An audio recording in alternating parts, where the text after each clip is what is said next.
Bapa di sorga, kami datang kepadamu menaikkan syukur untuk banyak hal yang Tuhan buat dalam hidup kami. Kami bersyukur untuk hidup dan pemeliharaan yang Tuhan berikan bagi kami, sehingga kami masih menikmati kehidupan sebagaimana yang kami miliki, sehingga kami bisa ada di tempat ini bersekutu bersama-sama. Kami juga bersyukur karena Allah memberikan bukan hanya hidup secara lahiriah, tetapi di dalam Kristus, Sang Juru Selamat itu, kami telah menikmati juga keselamatan, kehidupan secara spiritual. Bahkan lebih daripada itu, melalui pekerjaan Allah Roh Kudus, Allah memelihara hidup yang telah dianugerahkan di dalam Kristus, melalui firman yang diinspirasikan oleh Allah Roh Kudus. Kami juga bersyukur karena kalau kami bisa beribadah, itu semata-mata karena Allah beranugerah, menggerakkan hati kami, mendorong kami, supaya kami boleh bersama-sama menikmati ibadah. Tuhan, kami berdoa jika Engkau sudah beranugerah sedemikian banyak, beranugerahlah sekali lagi ketika kami membaca dan merenungkan firman. Kiranya Allah Roh Kudus membuka pikiran kami supaya kami mengerti firman. Kiranya Allah Roh Kudus menolong kami sehingga firman yang kami mengerti dapat kami hidupi hari demi hari di dalam kehidupan ini. Di dalam nama Tuhan Yesus kami berdoa dan kami menyambut waktu di mana kami membaca dan merenungkan firman-Mu. Amin. Mari kita buka Injil Lukas pasal yang ke-20. Injil Lukas pasal yang ke-20, Bapak Ibu dan saya membaca bergantian ayat 1 sampai dengan ayat yang ke-8.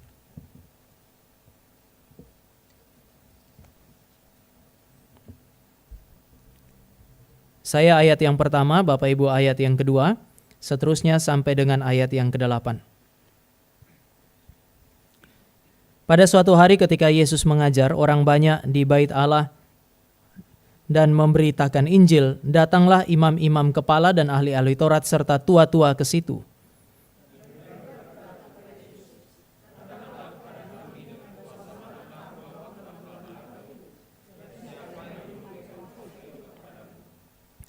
Jawab Yesus kepada mereka, "Aku juga akan mengajukan suatu pertanyaan kepada kamu. Katakanlah kepadaku."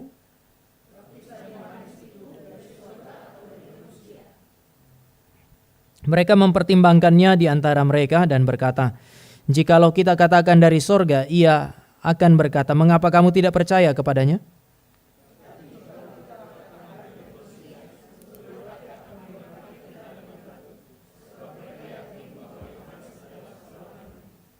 Lalu mereka menjawab bahwa mereka tidak tahu dari mana baptisan itu.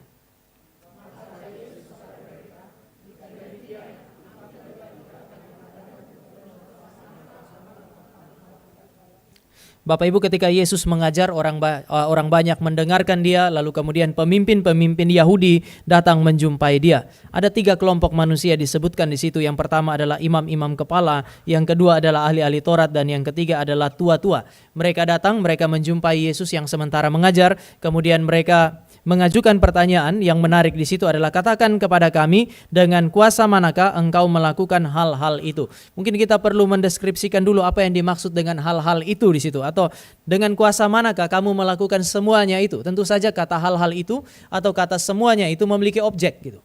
Nah Bapak Ibu, mari kita geser sedikit ke dalam pasal yang ke-19. Pasal yang ke-19 ayat 45, Bapak Ibu dan saya menemukan Yesus masuk ke bait Allah, mengusir para pedagang di situ dan seterusnya. Yesus masuk, ada orang berdagang dan kemudian Yesus menjungkir balikan meja. Jadi sebenarnya ini adalah sebuah pelayanan yang Darrell Bock sebut sebagai necessary service. Sebuah pelayanan yang sangat penting.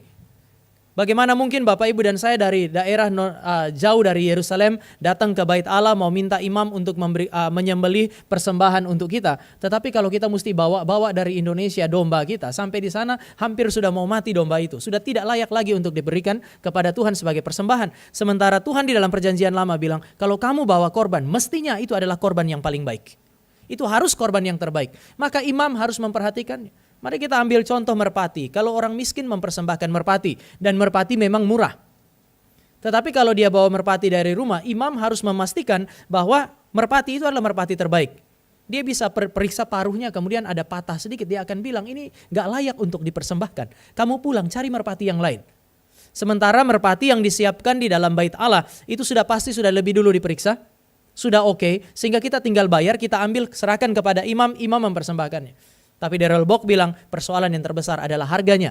Harganya itu bisa mencapai 8-20 kali lipat dari harga di pasar. Saudara bisa membayangkan di dalam rumah ibadahlah orang-orang miskin semakin menderita karena mereka tidak dapat beribadah kepada Allah mereka. Oleh karena itu Yesus datang dan Yesus membongkar semua itu.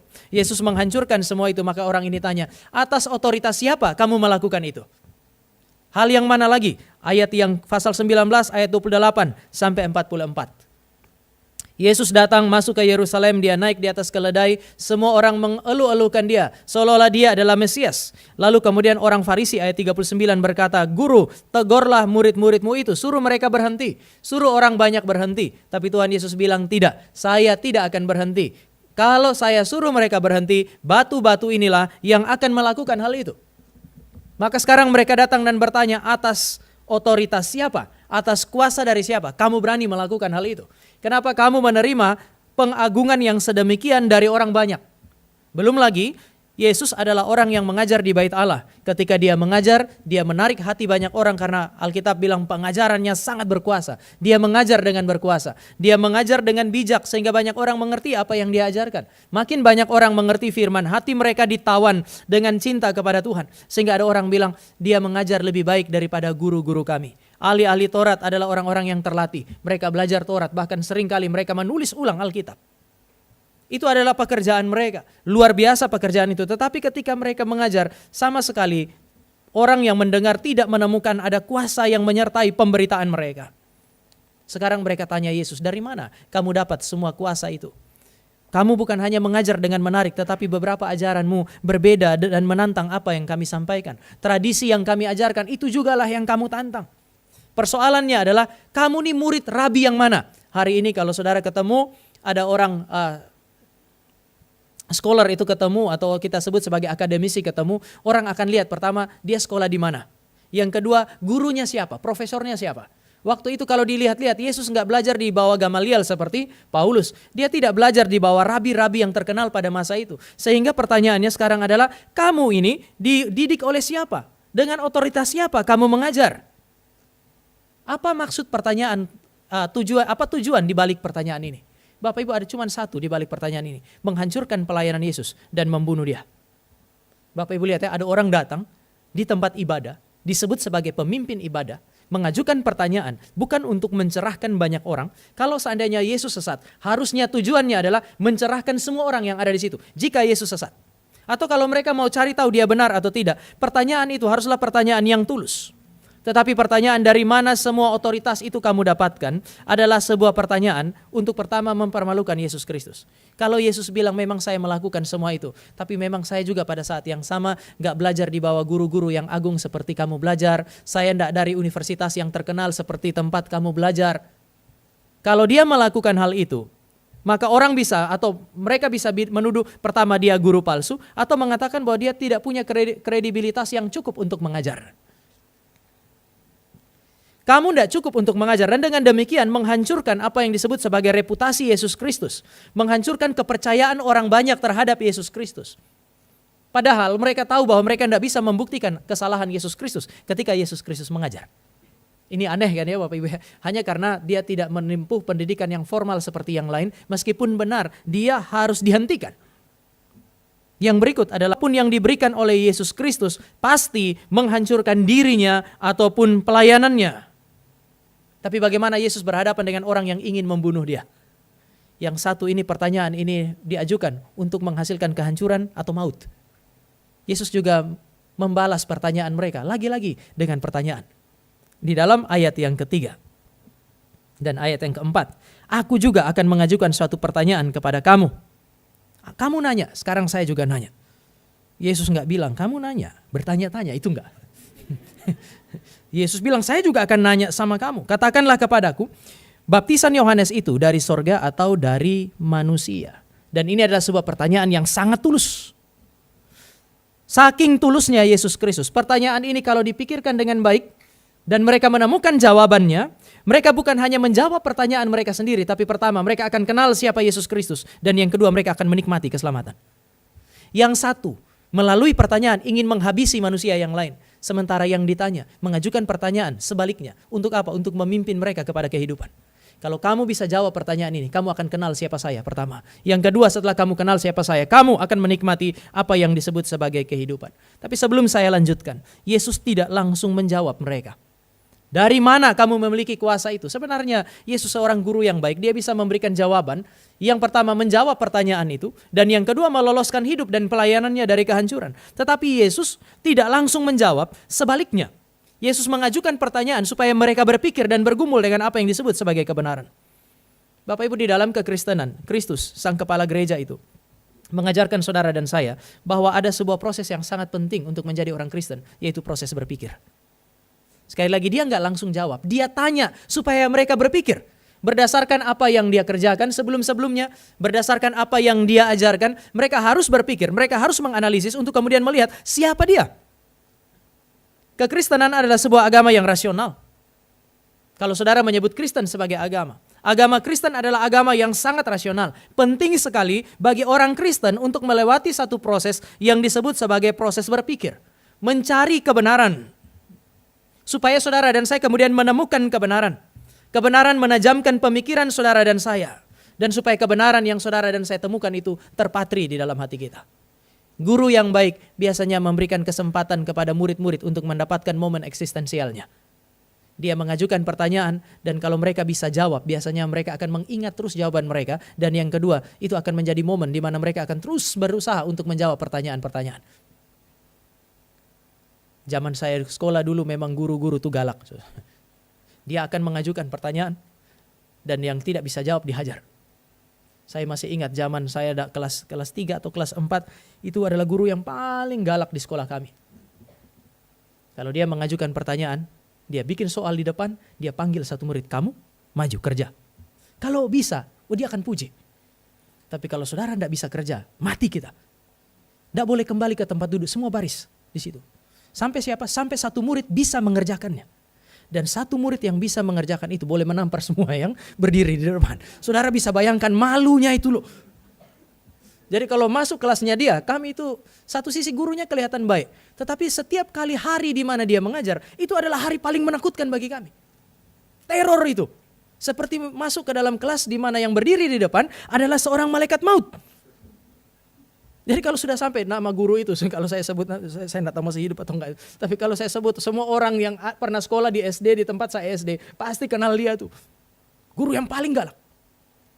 Sehingga waktu KKR regional, saya pergi ke sekolah itu karena saya pikir dia masih ingat saya. Dia sudah jadi kepala sekolah. Waktu saya datang ke situ, dia duduk kemudian ngobrol. Galak, masih galak itu. Sudah tua tapi masih galak. Lalu kemudian ngobrol. Saya bilang mau ada KKR. Pertanyaannya itu, kalian tidak percaya kami di sini? Memangnya kami nggak bisa sampaikan firman Tuhan? Terus saya pikir ngobrol terakhir sudah jawab terus kami. Saya bilang saya alumni sini bu. Langsung suaranya berubah. Wah, dulu sekolah sini pantas saya lihat wajahmu ini orang sini pasti. Terus saya bilang iya saya juga dulu SD di sini. Dulu ibu yang ngajar matematika saya sebut nama kelasnya dia makin yakin. Siapa kamu namamu? Saya sebut nama saya. Langsung dia bilang, aduh kamu sudah jadi pendeta. Dalam hati saya, iyalah pasti kamu heran saya jadi pendeta dulu. Hampir tiap hari kau tampar saya.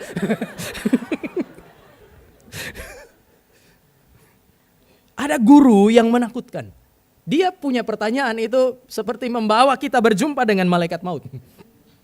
Tapi ada guru yang begitu baik, begitu tulus. Pertanyaan yang dia ajukan adalah untuk menuntun kepada kehidupan. Namun untuk menuju kepada jalan kehidupan itu bukan jalan yang mudah. Dua hal ini harus terjadi. Saudara harus bergumul dengan kebenaran. Saudara bergumul dengan kebenaran melalui proses ini. Proses yang disebut sebagai proses berpikir. Menemukan apa yang disebut sebagai kebenaran. Mencari dan menemukan kebenaran. Supaya kebenaran menajamkan pemikiran. Dan kemudian apa yang saudara temukan itu terpatri di dalam hati. Hal yang kedua adalah terus bergumul dengan kebenaran. Nanti saya akan jelaskan apa itu bergumul dengan kebenaran. Tetapi inilah pelayanan Yesus Kristus. Yang seharusnya saudara dan saya pelajari juga pada saat yang sama.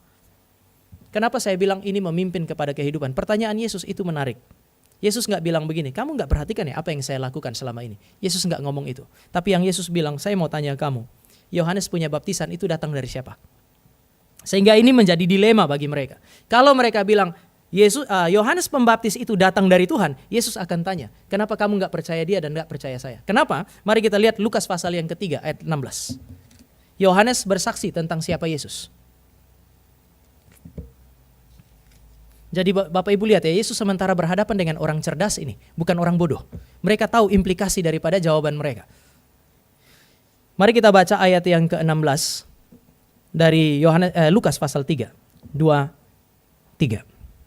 Yohanes menjawab dan berkata kepada semua orang itu, "Aku membaptis kamu dengan air, tetapi ia akan lebih berkuasa daripadaku, akan datang dan membuka tali kasutnya pun aku tidak layak. Ia akan membaptis kamu dengan Roh Kudus dan dengan api." Mari kita lihat sebentar lagi Yohanes. Injil Yohanes pasal yang pertama, kita baca sama-sama ayat yang ke-29. Lagi-lagi kesaksian Yohanes tentang Yesus Kristus. Yesus enggak tunjuk apa yang dia buat, tetapi menunjuk kepada Yohanes. Kita baca sama-sama ayatnya yang ke-29. 2, 3. Pada keesokan harinya, Yohanes melihat Yesus datang kepadanya dan ia berkata, "Lihatlah anak domba Allah yang menghapus dosa dunia." Waktu Yesus datang, Yohanes tidak berani membaptis dia dan Yohanes berkata bahwa Yesus lebih besar dari dia. Yesus dan Yohanes punya pelayanan itu saling berkaitan. Dalam Lukas pasal yang ke-7, waktu Yohanes kemudian bertanya-tanya, sebenarnya Yesus ini siapa ya? Dia lebih banyak tolong orang yang non-Yahudi daripada kami. Karena pelayanannya lebih banyak di Galilea. Sementara dia ada di dalam penjara. Dia utus dua murid pergi tanya. Yohanes suruh kami tanya, kamu siapa? Yesus memberikan jawaban. Setelah dua orang ini pulang, Yesus bilang begini, di antara semua yang dilahirkan oleh perempuan, gak ada yang lebih besar dari Yohanes. Artinya di antara semua manusia, ini manusia paling besar. Dan Bapak Ibu perhatikan dalam Lukas pasal 3 ayat 16, kesaksian dari manusia yang terbesar, yang pernah lahir dari seorang perempuan. Dia bilang apa? Orang yang datang berikut daripadaku, jauh lebih besar daripadaku. Buka kasutnya pun saya gak layak. Kalau di antara semua manusia, Yohanes adalah yang paling besar. Sekarang Yohanes yang manusia paling besar ini berkata ada satu lebih besar dari saya. Berarti yang lebih besar dari dia bukan manusia semata-mata. Membuka kasutnya pun saya tidak layak. Saking besarnya dia, saya hanya bisa baptis kamu dengan air, tanda pertobatan. Tetapi kalau dia datang, dia akan membaptis kamu dengan Roh Kudus dan dengan api. Tanda dari atau peristiwa yang disebut sebagai kelahiran baru. Saya hanya bisa membaptis dengan air. Dia melahir barukan kamu melalui pekerjaan Allah Roh Kudus. Dia jauh lebih besar daripada saya. Bapak Ibu lihat konsekuensi daripada mengatakan Yohanes berasal daripada Allah terlalu besar. Mereka harus bilang Yesus itu bukan cuma manusia. Kalau ditanya kamu punya kuasa untuk melakukan semua itu dari siapa? Kalau mereka bilang Yohanes datang dari Allah, Yesus akan bilang kalau begitu saya datang dari Allah. Tapi ada konsekuensi lain kan ya? Kalau ngomong begitu kok berarti kita punya otoritas semua makin hancur ini. Kayaknya kita salah bertanya. Maka jawaban kedua adalah, jawaban yang paling mungkin adalah Yohanes itu tidak berasal dari Allah.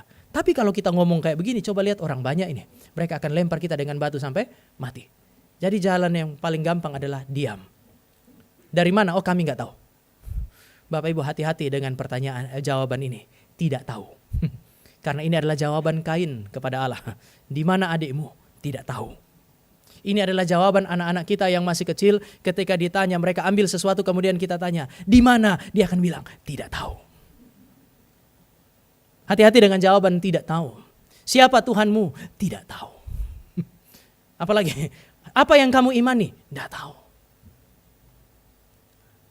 Jangan kemudian berkata semua yang tidak tahu itu rendah hati.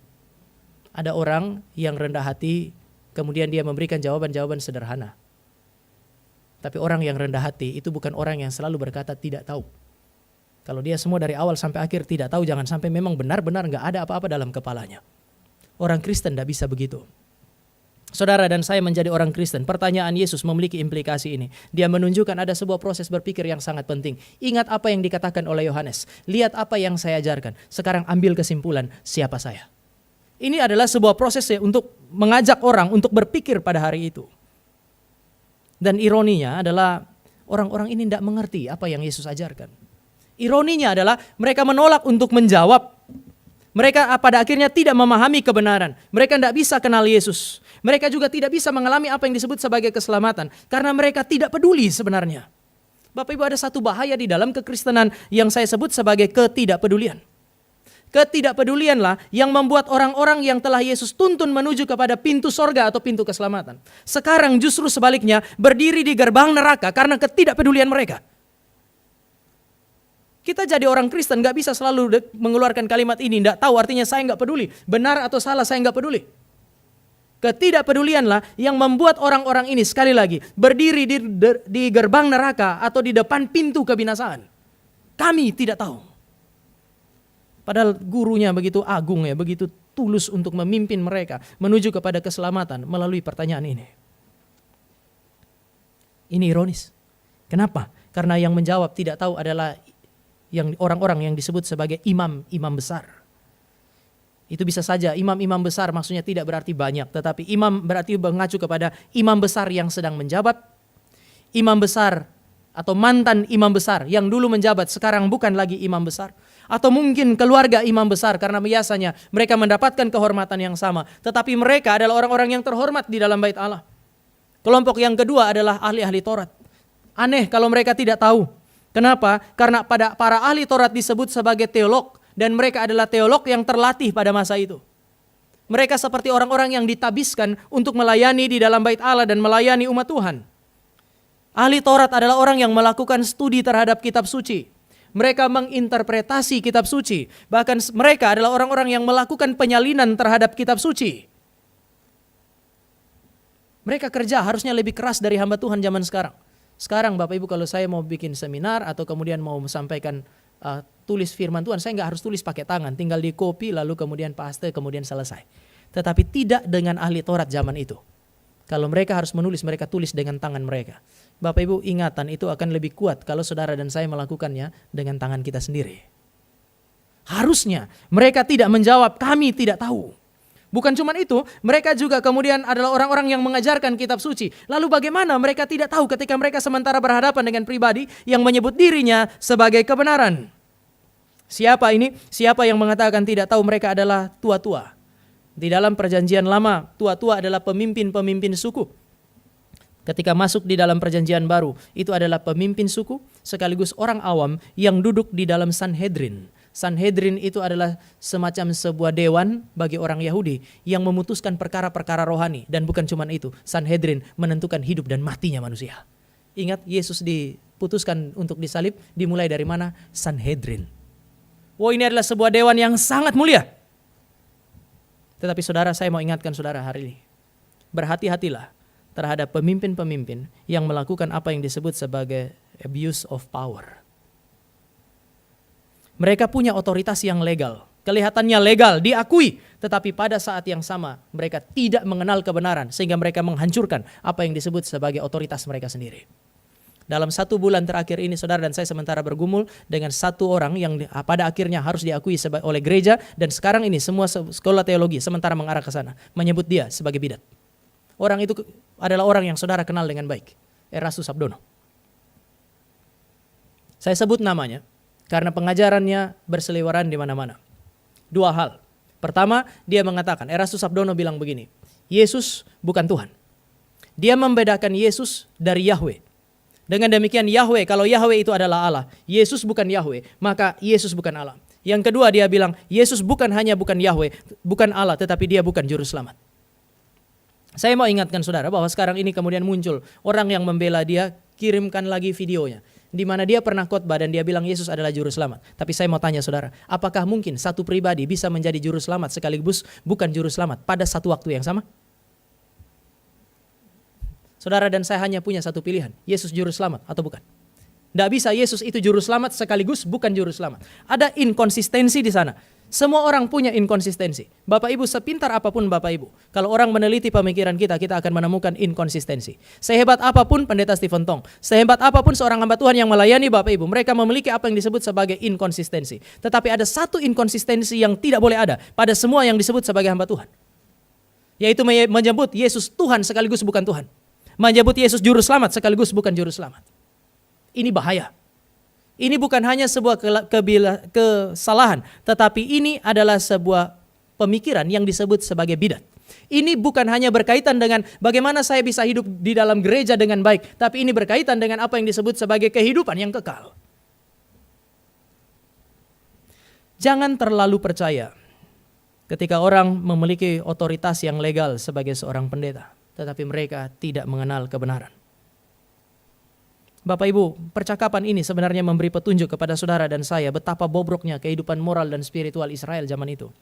Sampai orang-orang yang ada di dalam rumah Tuhan, itu pun kemudian menutupi apa yang disebut sebagai kebenaran karena banyak alasan. Nanti kita akan lihat itu. Jadi apa yang harus kita lakukan? Sebelum saya masuk lebih jauh, tadi poin pertama adalah mari kita sama-sama mengejar kebenaran dengan akal budi kita. Bergumullah dengan kebenaran. Tapi ada satu hal yang Bapak Ibu perlu lakukan. Doakanlah terus hamba-hamba Tuhan Bapak Ibu. Sebelum Pendeta Stephen Tong dipanggil Tuhan, berdoalah. Karena ada satu bahaya ketika orang makin lama makin tua, ada bahaya juga. Kita bersyukur karena pengalaman, tetapi saya dengan Vikaris Grace sebelum masuk ke gerakan Reform, kami berasal dari satu tempat di mana pemimpinnya adalah pendiri yang mengawali perjuangannya dengan sangat baik. Tetapi ketika mengakhirinya, dia tidak mengakhiri dengan baik. Saudara perlu berdoa untuk pendiri gerakan ini, pendiri gereja ini. Siapapun hamba Tuhan yang saudara kenal baik, berdoalah untuk mereka. Minta kepada Allah supaya Allah memimpin mereka juga secara spiritual. Mintalah kepada Allah supaya Allah terus menyatakan diri kepada mereka, supaya mereka yang memberitakan kebenaran adalah orang yang kenal kebenaran pada saat yang sama. Berdoalah untuk kami. Anak-anak, berdoalah untuk orang tuamu. Karena orang tualah yang diberikan otoritas untuk mengajar di rumah. Orang tualah yang kemudian diberikan otoritas untuk menyampaikan kebenaran di rumah. Berdoalah untuk mereka.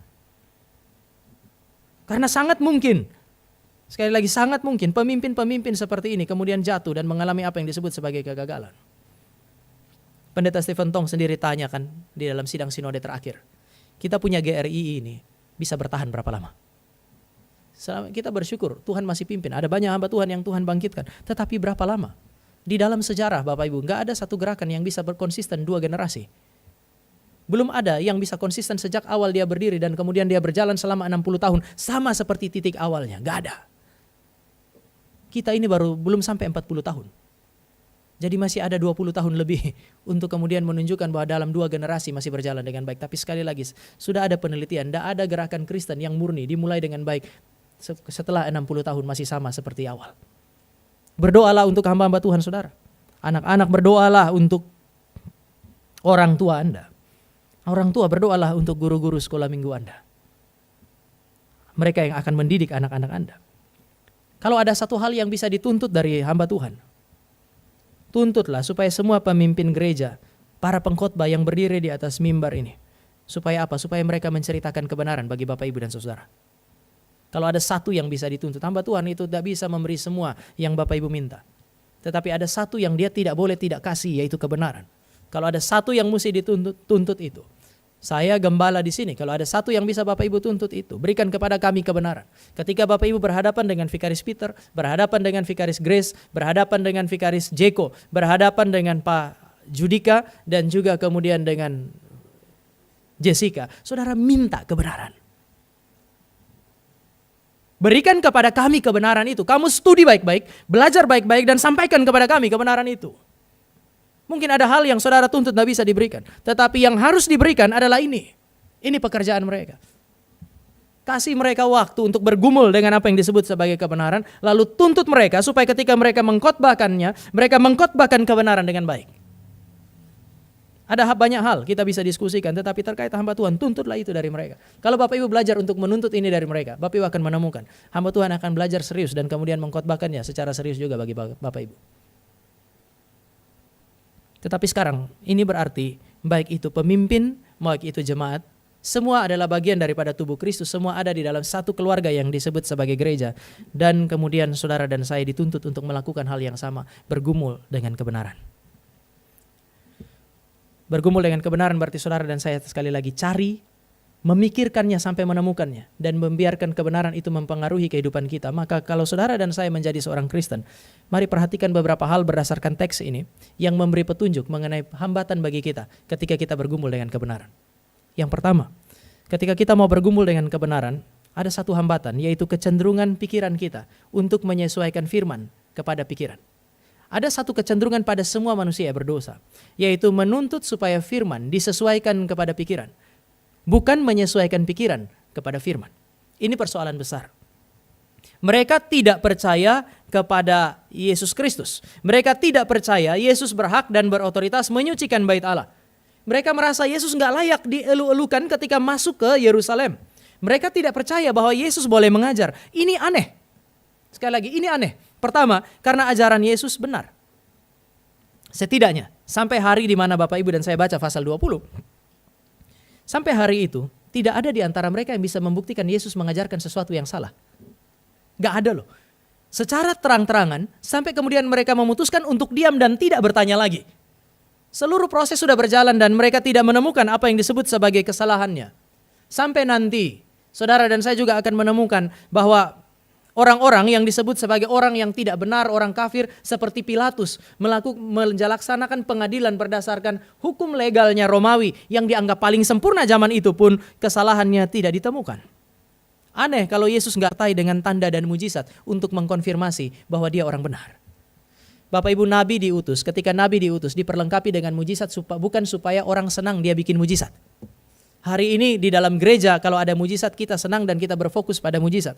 Tak bersyukur tadi, karena ada kompromi kita dengan pusat waktu menentukan ayat yang Pak Wiro ajak kita baca tadi. Tetapi di dalam Keluaran pasal yang ke-6 ayat yang ke-12 di situ dikatakan hal ini terjadi supaya kamu tahu bahwa akulah Tuhan Allah. Mujizat terjadi, Tuhan bikin, bukan supaya orang menikmati mujizat. Satu sisi kelihatannya memenuhi kebutuhan. Dikasih mana supaya mereka makan mana, bisa makan roti.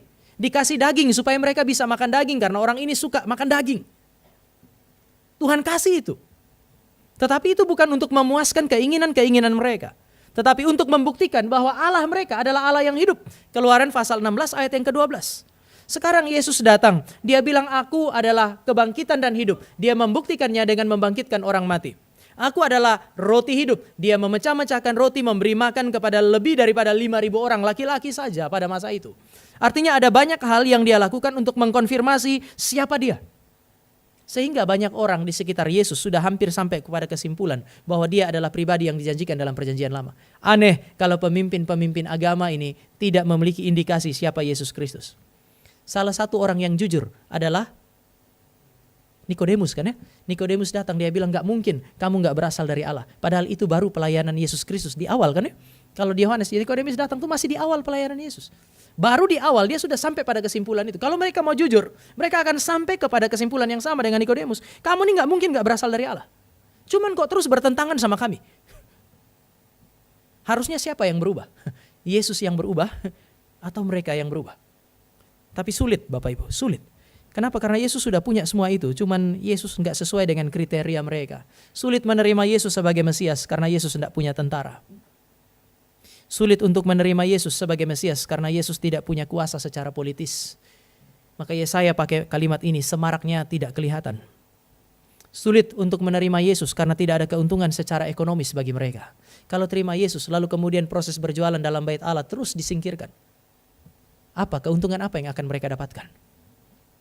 Gak ada kan ya? Jadi kalau kami terima Yesus, kami gak dapat apa-apa. Dia tidak sesuai dengan kriteria-kriteria yang kami punya. Tradisi kami tidak sesuai.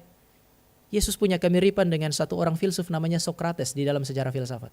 Dalam sejarah Kristen ada Yesus. Di dalam sejarah filsafat ada Sokrates. Dua-duanya mati karena mengubah tradisi manusia. Sokrates mengubah tradisi, mati. Yesus mengubah tradisi yang berlawanan dengan kehendak Allah, mati. Yesus sulit diterima karena berbeda dengan semua konsep yang ada pada saat itu. Kita semua dibesarkan di dalam tradisi masing-masing. Saya yakin, Gary Cikarang ini kan kalau kita duduk kemudian kalau kita tanya satu-satu, mungkin ada daerah yang mungkin Bapak Ibu dan saya juga belum dengar mungkin. Artinya kita datang dari masyarakat berbeda, kebudayaan yang berbeda, tapi Bapak Ibu dan saya sementara berhadapan dengan satu firman yang sama. Lalu mau bagaimana? Firman yang disesuaikan kepada tradisi atau tradisi yang berbeda ini disesuaikan kepada firman yang sama. Mengapa gereja yang berasal dari berbagai bangsa budaya itu disebut sebagai satu? Karena hanya ada satu otoritas, yaitu otoritas firman. Semua orang yang berbeda menaklukkan tradisi dan cara pikirnya kepada firman. Maka saudara dan saya satu. Alkitab tidak membuang latar belakang saudara dan saya. Tetapi Alkitab menjadikan saudara dan saya satu dengan menyesuaikan pikiran kita kepada kebenaran firman. Kalau enggak, kehidupan kita sulit dan seringkali kita bisa mempersulit orang lain. Mungkin Bapak Ibu masih ingat saya pernah sharing di tempat ini. Mengenai satu teman kami yang dari kecil, ya mungkin kalau disebut diajar agak kurang tepat. Lebih tepat diindoktrinasi. Diindoktrinasi oleh papa dan mamanya. Kalau besar nanti jangan menikah ya sama orang dari timur. Mereka itu orang-orang kelas kepala. Tidak suka dengar, suka teriak-teriak. Lalu kemudian dia datang waktu besok mau pelayanan pengumuman pelayanan praktek 1 tahun. Dia datang ke Asrama Putra, ngobrol sama saya, lalu kemudian dia cerita sebagian besar kriteria yang membuat dia tidak mau pergi ke Indonesia Timur, dan dia sebutkan ada pada saya. Saya tidak mau ke Indonesia Timur karena orang Indonesia Timur tuh begini. Dalam hati saya, wah ini ada kena semua ini. Apakah dia nggak sadar atau memang dia mau cari masalah? Kita sudah enggak, tapi dia cerita. Lalu kemudian besok waktu pengumuman, disebutlah satu-satu. Tama, waktu itu saya di Bekasi, Vicaris Grace di Kalimantan. Lalu kemudian sebut namanya dia dapat di Papua. Langsung dia balik belakang, dia lihat saya, dia bilang pasti kamu kasih tahu. Saya bilang saya bukan orang gila yang kasih tahu dosen itu, tapi puji Tuhan, Tuhan tahu, Tuhan kasih tahu dosen. Jadi selamat jalan. Dia pergi. Tidak ada pilihan yang lain. Dia pergi, 1 tahun kami balik, dia juga balik. Berapa bulan kemudian dia kenalkan saya dengan seorang laki-laki. Tama, saya mau kenalkan kamu dengan satu orang. Begitu saya keluar, orang itu memang saya nggak pernah ketemu sehingga kami perlu kenalan. Orang itu tinggi, besar, hitam, keriting. Saya ini hitam, Bapak Ibu, saya harus jujur itu. Tetapi dia berkali-kali lipat melampaui saya. Itu benarlah ada kalimat di atas langit masih ada langit. Lalu kemudian saya tanya, ini siapa? Ini pacar saya, Tam. Dalam hati saya, memang upah dosa dalam maut. Salaman, kenalan, sekarang melayani di Papua, punya 2 anak dan masih melayani di Papua. Bagi saya sulit kalau saudara dan saya tidak menyesuaikan diri dengan kriteria firman, lalu kita mau minta firman disesuaikan pada kita. Pergumulan yang tidak perlu. Pergumulan saudara dengan saya dan dengan firman, pergumulan yang perlu adalah bergumul untuk menyesuaikan pikiran kepada firman. Dan saya bersyukur teman saya memenangkan pergumulan itu. Menempatkan dirinya pada posisi yang Tuhan mau sesuai dengan firman.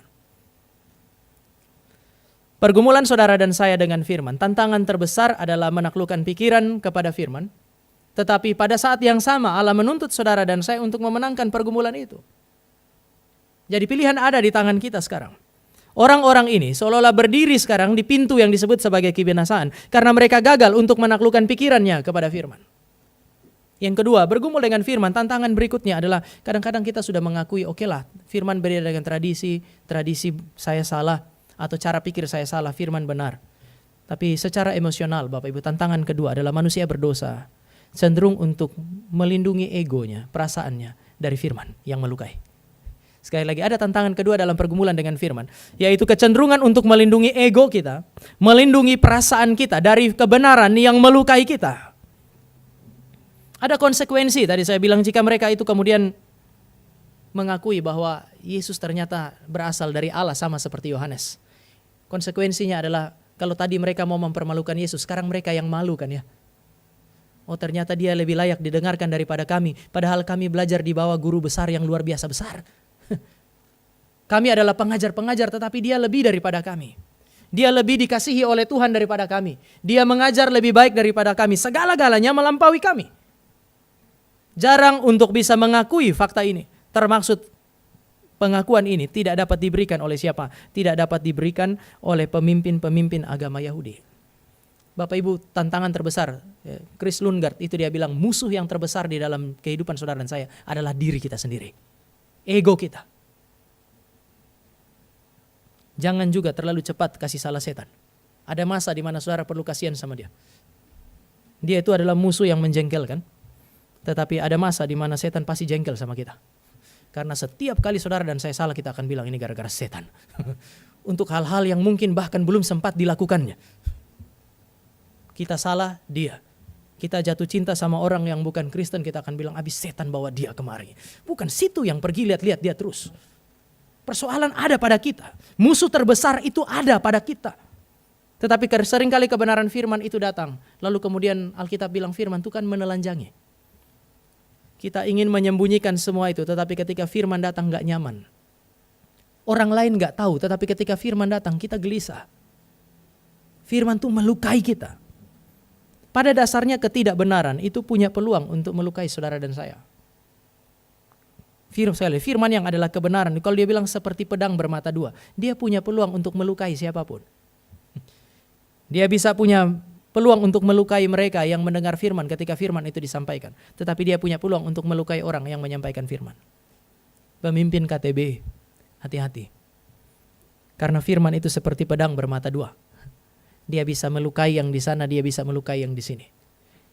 Persoalan yang terbesar itu bukan melukai yang di sana. Kadang-kadang kalau saudara sudah pegang firman melukai yang di sana, kita bilang gak apa-apa. Tapi bagaimana kalau firman melukai yang di sini? Bukankah ini yang tersulit? Musuh yang terbesar dalam kehidupan saudara dan saya adalah diri kita sendiri, ego kita sendiri. Kata ego berarti aku. Di dalam sejarah Alkitab saudara dan saya akan menemukan hal ini. Yunus itu berani berdebat dengan Tuhan karena dia merasa Tuhan sudah beda dengan pikiran dan perasaannya dia. Kemarin satu mahasiswa praktek itu yang di Depok pas di dalam doa, dia khotbahkan bagian ini. Mari kita lihat. Waktu dia khotbah saya kira saya merasa saya sangat diberkati waktu dia sampaikan firman Tuhan ini. Bapak Ibu, waktu Tuhan suruh Yunus pergi, di pasal 1 itu kan kelihatan gak ada perdebatan kan ya. Tapi mari kita perhatikan Yunus pasal 4. Mari kita lihat Yunus pasal 4 ayat 2. Kelihatannya ada perdebatan itu. Dan si Yunus memutuskan untuk melarikan diri. Jadi kalau ada nabi berani debat sama Tuhan ya Yunus ini dia. Kita baca sama-sama ayat 2 Yunus pasal 4. 2, 3. Dan berdoalah ia kepada Tuhan katanya. Ya Tuhan, bukankah telah kukatakan itu ketika aku masih di negeriku? Itulah sebabnya maka aku dahulu melarikan diri ke Tarsis. Sebab aku tahu bahwa engkaulah Allah yang pengasih dan penyayang, yang panjang sabar dan berlimpah kasih setia, serta yang menyesal karena malapetaka yang hendak didatangkannya. Bapak Ibu, sebab aku tahu bahwa engkaulah Allah yang pengasih penyayang dan seterusnya, ini kan dikutip dari Taurat. Artinya Yunus tahu firman, dia kenal Allahnya. Pikirannya sekarang sudah akui, itu Allah yang begitulah yang dia sembah. Tetapi kemudian dia sulit untuk menerima karena Tuhan yang seperti dia pelajari dengan pikiran itu ternyata gak cocok dengan perasaannya. Di dalam kitab nabi-nabi itu dikatakan Asyur lah yang akan menghancurkan Israel. Sehingga dia sangat berharap Niniwe hancur. Ini orang punya nasionalisme luar biasa. Kalau bisa biar Tuhan tunggang balikkanlah Asyur supaya nubuat mengenai kehancuran kehancuran Yehuda oleh karena Asyur itu tidak terjadi. Kenapa? Karena dia sangat cinta kepada Asyur. Kepada Yehuda. Dia menginginkan itu. Oleh sebab itu Tuhan suruh dia pergi. Kemungkinan saudara-saudara dengan pasal 2 ayat 1 berarti di pasal 1 waktu Tuhan kasih tahu harus pergi ke Niniwe, ada dialog antara Yunus dengan Tuhan. Dan dialog itu kelihatannya tajam sekali. Dia tidak mau pergi, tetapi karena Tuhan bilang enggak, harus pergi. Maka dia lari ke Tarsis. Dia bilang, saya sudah bilang sama kamu. Makanya saya enggak mau datang, tapi kamu paksa saya ke sini. Inilah yang karena dia punya emosi terhadap Asyur atau Niniwe itu enggak begitu bagus. Itu sebabnya waktu dia khotbah enggak niat. Hitunglah berapa kata yang digunakan oleh dia untuk satu kali khotbah itu. Bayangkan kalau tadi Pak Wiro pimpin pujian sudah panjang-panjang. Giliran saya maju ke depan, saya ajak Bapak Ibu baca ayat 1 sampai ayat 8, saya cuma kasih 8 kata sampai 10 kata kepada Bapak Ibu lalu saya bilang mari kita berdoa. Saya yakin minggu depan sebagian orang yang biasa ibadah di sini gak datang lagi. Tapi inilah Yunus. Yunus pergi ke Niniwe, diantar dengan mujizat. Harusnya semangat kan ya? Mujizat itu ada di dalam perut ikan 3 hari, dimuntahkan di lokasi. Kalau saudara gak ada tiket mungkin bolehlah buang diri di laut. Mana tahu dibawa ikan ke kampung kita. Yunus mengalami itu. Di tempat tujuan itu ikan itu muntahkan dia di situ, dia keluar. Tapi kemudian dia khotbah. Dia khotbah cuma 8 kata atau sampai 10 kata. Kemudian dia keluar. Ayat itu jelas bilang dia tinggalkan kota itu. Kenapa? Karena setelah dia khotbah dia gak harap pertobatan. Yang dia harapkan adalah Allah menunggang balikan kota itu. Dan kalau Allah tunggang balikan kota itu seperti Allah menunggang balikan Sodom dan Gomora, saya sudah di luar kota. Dan apa yang dia lakukan? Dalam pasal 3 dia pergi, dia ambil satu tempat duduk, lalu kemudian dia duduk menghadap kemana? Menghadap ke kota Niniwe, Asyur. Untuk apa? Menanti kapan api turun dari langit untuk menghancurkan. Jadi dia mau nonton bioskop dari situ. Khotbah gak niat, tidak berharap orang bertobat. Kemudian dia berharap kehancuran kota itu. Dan dia ingin melihat dengan matanya. Mungkin dia pikir itu pertobatan palsu, gak akan mungkin tahan lewat 40 hari. Tetapi orang-orang Niniwe bertobat sungguh-sungguh lewat 40 hari. Lalu gak ada api setelah 40 hari. Gak terjadi apa-apa 40 hari. Yunus marah. Pasal 4 Bapak Ibu bisa lihat itu, dia keluar itu. Dan kemudian dia marah kepada Tuhan di dalam Yunus pasal yang keempat itu.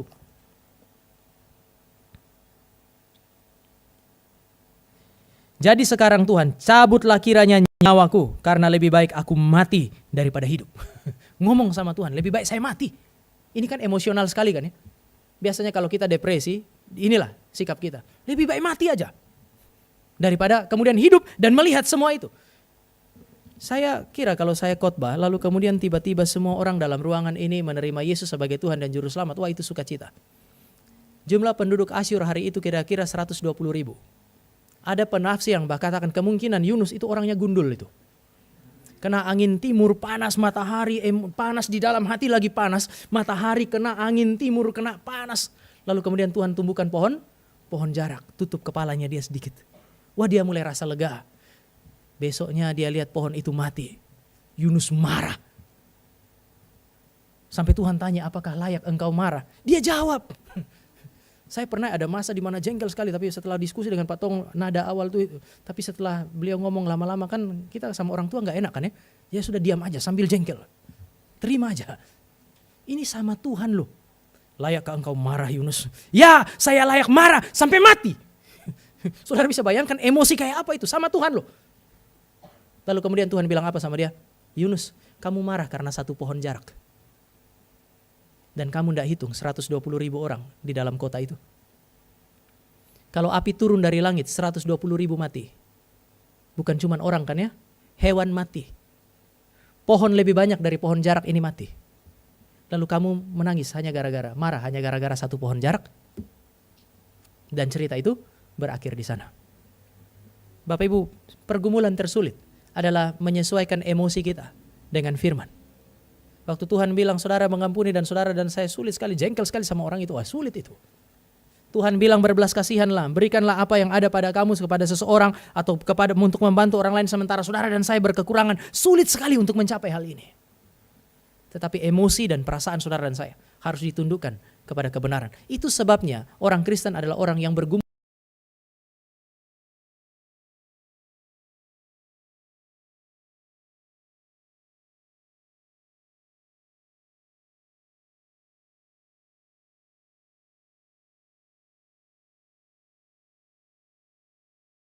Bergumul dengan kebenaran itu sulit karena seringkali kebenaran itu menuntut komitmen. Komitmen untuk merisikokan hidup kita sendiri. Mereka tahu loh, kalau jawab Yesus adalah berasal dari Allah, maka mungkin penghasilan mereka kurang. Orang lebih suka cari Yesus daripada cari dia.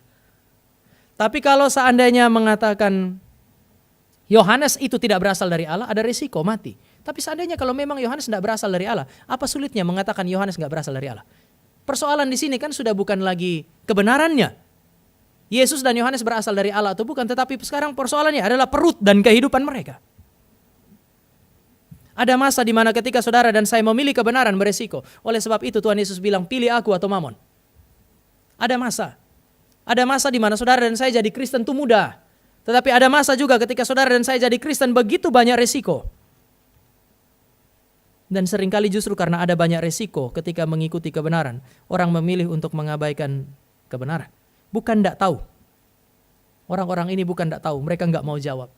Sama seperti saudara dan saya juga mungkin saja ada masa di mana saudara dan saya kalau berpegang kepada kebenaran, pekerjaan saudara dan saya punya risiko sendiri. Studi saudara mungkin punya risiko sendiri kalau mempertahankan apa yang disebut sebagai kebenaran. Pelayanan saudara dan saya memiliki risiko tersendiri. Tetapi sekali lagi, berjumpa dengan kebenaran dan bergumul dengan kebenaran berarti saudara dan saya harus bergumul untuk mengambil keputusan, tunduk kepada kebenaran apapun resikonya.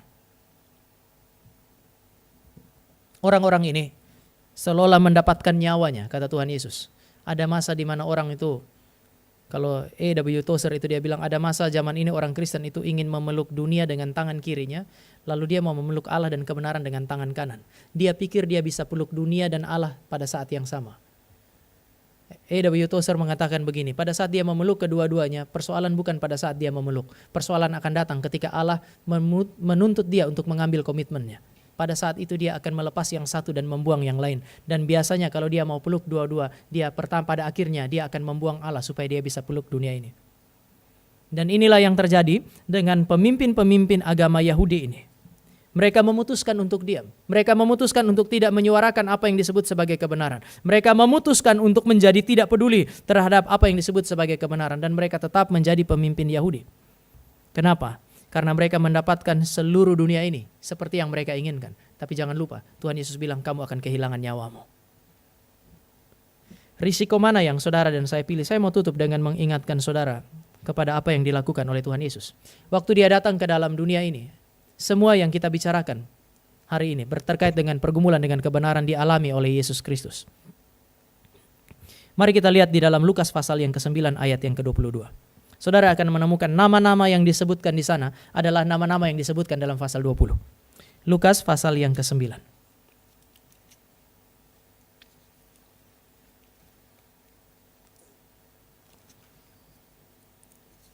Injil Lukas pasal yang ke-9. Kita baca sama-sama ayat yang ke-22. Ini kan bicara mengenai penderitaan dan kematiannya. Siapa yang menyebabkan itu? Kita baca sama-sama 2, 3. Dan Yesus berkata, anak manusia harus menanggung banyak penderitaan dan ditolak oleh tua-tua, imam-imam kepala dan ahli-ahli Taurat, lalu dibunuh dan dibangkitkan pada hari yang ketiga. 3 kelompok orang yang disebutkan sama kan ya? Imam-imam kepala, ahli-ahli Taurat dan tua-tua orang Yahudi. Persis sama. Dia menunjuk kepada Sanhedrin, dewan yang menentukan hidup dan matinya manusia hari itu. Dia sudah tahu sejak pasal yang ke-9. Pasal yang ke-20, dia tidak, bukankah Kristus ini Allah sehingga kalau dia mau dia bisa mengubah pemikiran orang-orang itu hari itu. Tapi mengapa dia membiarkan orang-orang ini berjalan seperti biasa, tidak mengalami perubahan, dan pada akhirnya apa yang dia katakan dalam Lukas 9 ayat 22 itu terjadi. Tua-tua, imam-imam besar dan ahli Taurat pada akhirnya membunuh Yesus Kristus. Bukankah sang guru yang agung itu sanggup untuk mengubah pemikiran manusia? Kenapa dia biarkan? Dan bahkan pembiaran itu mengakibatkan kematiannya sendiri. Seorang penulis pakai istilah keharusan. Memang dia harus mati. Yesus tahu bahwa orang-orang ini adalah orang-orang yang akan membunuh dia. Dia tidak mencegah mereka. Kenapa? Karena dia tahu bahwa Bapa memang menghendaki dia melewati jalan itu. Adalah kehendak Bapa bahwa Kristus mati untuk menebus umatnya. Maka Yesus memutuskan untuk tunduk kepada kehendak Bapa. Meskipun dia tahu bahwa orang-orang ini adalah para pembunuh itu. Bukankah Yesus bisa saja minta api turun dari langit atau meminta malaikat untuk menjaga dia? Waktu dia mau ditangkap itu dia bilang, saya bisa kok minta itu malaikat datang dan menjaga saya. Tetapi mengapa tidak dilakukannya? Karena kehendak Bapa. Bapa mau saudara dan saya menikmati keselamatan. Bapa mau Yesus harus naik ke atas kayu salib dan orang-orang ini adalah orang-orang yang akan mengeksekusi Yesus Kristus. Yesus Kristus membiarkan itu. Yang saya mau ajak Bapak Ibu untuk lihat adalah mari kita perhatikan apa yang terjadi pada Yesus Kristus ini. Yesus Kristus adalah firman yang hidup. Dia adalah kebenaran yang sejati. Ketika dia datang ke dalam dunia ini, dia menundukkan pikirannya kepada apa yang disebut sebagai kehendak Bapa. Kehendak Allah adalah kebenaran yang absolut. Kadang-kadang terdengar seperti tidak masuk akal. Bapa menginginkan kematian anak demi orang-orang yang adalah musuhnya. Ini sama sekali enggak masuk akal. Tetapi Kristus tunduk kepada kehendak Bapa. Penundukan pikiran kepada kehendak Allah. Yesus sering berkata, aku adalah aku, ego eimi, untuk menegaskan keilahiannya. Ego, aku, ego eimi, aku adalah aku, untuk menegaskan bahwa dia adalah pribadi yang ilahi. Maka Paulus bilang dia serupa dengan Bapa dalam Filipi pasal yang kedua. Tetapi kemudian dia mengambil rupa seorang hamba. Dia setara dengan Bapa, namun kemudian dia memilih untuk menjadi hamba. Bahkan bukan hanya jadi hamba, mati, telanjang di atas kayu salib menjadi tontonan manusia. Sesuatu yang sangat memalukan. Tetapi karena dia tunduk kepada kehendak Allah, maka dia melewati proses itu. Sang ego yang sejati itu, ego eimi, membiarkan egonya dilukai di hadapan manusia. Dia bergumul dengan kehendak Allah dan kemudian dia tunduk. Meskipun dia pernah bilang, biarlah cawan ini lalu daripadaku. Namun dia memutuskan untuk tunduk kepada kehendak Allah. Yesus Kristus yang saudara dan saya tahu ini adalah Yesus Kristus yang merisikokan hidupnya. Kebenaran menuntut saudara dan saya mengambil risiko dan Kristus telah melewatinya. Sang kebenaran itu telah merisikokan hidupnya. Bukan untuk orang-orang benar, tetapi dia merisikokan hidupnya untuk orang-orang yang tidak benar, bahkan orang-orang yang melawan kebenaran, yaitu saudara dan saya.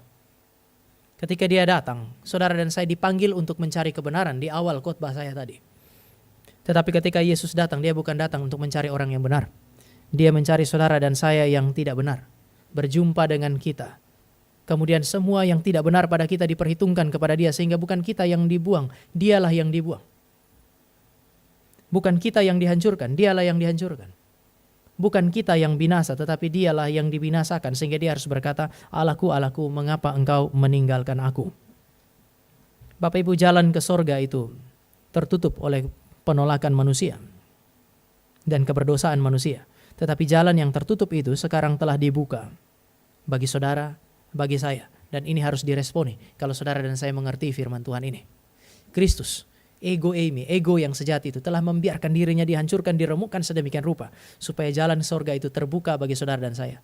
Jangan diam, Anda dan saya harus sama-sama meresponi setiap kebenaran firman. Mari kita berdoa. Kami bersyukur kepadamu karena Engkau adalah Allah yang baik, Allah yang mengasihi, mencintai kami, Allah yang berbesar hati untuk menerima kami dan memberikan Kristus bagi kami sebagai juru selamat. Kami bersyukur karena Tuhan itu juga telah menjadi manusia untuk menjadi juru selamat, menebus, menyelamatkan kami. Sehingga di dalam dia kami dibebaskan dari kutuk, dibebaskan dari kematian, dan menikmati sukacita ilahi. Kami berdoa supaya kami yang telah ditebus dan diselamatkan menjadi orang yang memakai pikiran, perasaan kami untuk bergumul dengan kebenaran, semakin dibentuk oleh Allah sebagai mempelai Kristus melalui pergumulan dengan Allah ini. Berkatilah kami dan pimpinlah kehidupan kami terus dengan firman-Mu. Di dalam nama Tuhan Yesus kami berdoa dan kami mengucap syukur untuk firman Tuhan. Amin.